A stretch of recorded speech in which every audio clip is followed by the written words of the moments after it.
Bonjour à chacune et chacun d'entre vous et merci Good afternoon, one and all. Caterina, And à la thank fois you pour very much, les Ekaterina. mots que vous venez de prononcer et pour Thank you le so travail much, et la both disponibilité for your efficace kind words just de la now présidence bulgare and for the tout au very long de cette efficient période and sensible. supportive work that the Bulgarian J'ai presidency été has done throughout this très touché et sensitive time. encouragé par l'appui I have been both touched unanime et and le témoignage encouraged unanime de confiance by the des unanimous ministres du demonstration Conseil Affaires Générales. of trust and Et confidence I've had évidemment, j'ai from the partagé ministers in the ces General Affairs encouragements et Council. ce témoignage avec mon équipe. I have shared that encouragement with my team, Sabine, and a few members of the task force, but also the Council Secretariat team, the Commission services upon whom I rely, and the standing group which works in Council 2 or 3 days a week on this. And I can certainly say the same thing for the team in the Parliament. I went to the BREXIT steering group in Parliament this morning, as I do every week. And I get support and trust from all of them, and I'm very touched by that. This is a key moment in the process. As Ekaterina was saying, we had a last GSE meeting on the 27th of February. I came to this room and I said that we would be publishing a complete text for a withdrawal agreement. I said that this would allow us to make headway and make the negotiations with the UK easier. Time is very short, so we have to work on some legal basis, and that is what we proposed. So we published that text, and 15 days after the publication of that full text, we, of course, had taken great care to feed into that text questions and comments, particular points made by Member States and the European Parliament. And so 2 weeks after that original text was issued, we sent it for consideration by the UK, and we've had some very intense work with the UK, particularly over the weekend. I was with you yesterday, and I did thank the UK negotiators for their commitment, their willingness to cooperate, and their competence. Now, we've made considerable progress today because we have published a joint version of the document. Now, it's easier to read because there are 3 different colors: yellow, green, and white. Yellow, green, and white. So it's a tricolor version of the document. So this is a new version, a joint version of the withdrawal agreement document. Now, this has only been made possible because we've had very intense ongoing discussions, and it's been made possible because of the work that we've done jointly with the Member States and Council and the European Parliament. Now, that being said, we're not at the end of the road, as I said yesterday with David Davis in our joint press conference.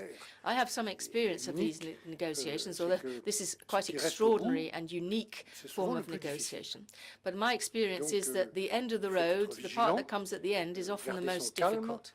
So we have to be very alert, we have to keep calm, work hard together in mutual respect, and seek solutions. Now, the governance of the withdrawal agreement is absolutely vital. It's a question of credibility. Now, we have secured governance on the financial settlement and on citizens and citizens' rights. However, there are all sorts of other subjects which are very important. Then there's the question of Ireland and Northern Ireland. We now have a clear commitment from the UK, and this has been confirmed by the letter from Theresa May. And they have committed to the idea of including a backstop solution in the withdrawal agreement, whatever happens. A commitment to work on the text of such a backstop over the weeks to come. Now, I'd just like to confirm that we're prepared to work at any stage on any better option that the UK may come up with. Now, over and above those 2 key issues where we do not yet agree, we also need to make headway on other subjects to do with this separation. And these are quite considerable issues.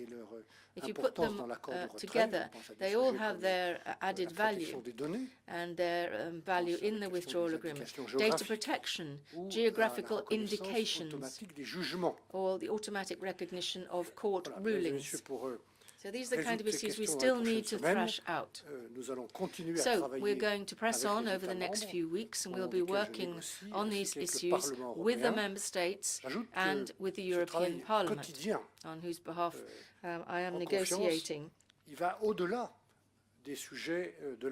Now, these matters of trust go beyond the mere issue of the withdrawal agreement itself.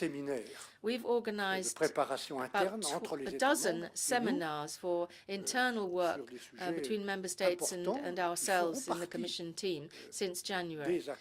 We've been talking in these seminars about topics which will be part of a future partnership: security and defense, foreign policy, major issues, fisheries, services, aviation.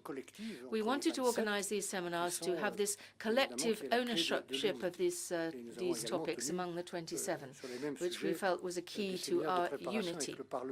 And we've done the same thing with seminars preparing on these topics with the European Parliament as well. So this is how we are building a firm foundation for unity among Member States. People have different sensitivities, different worries. They may be closer or further away or have different interests at stake with the UK. But that's perfectly normal. Among the 27 Member States who sit at this table in this Council we've been attending today, clearly they have different issues, but it's important that we feel collective ownership of how we deal with these topics. And then we come up with a common line. And I, as chief negotiator,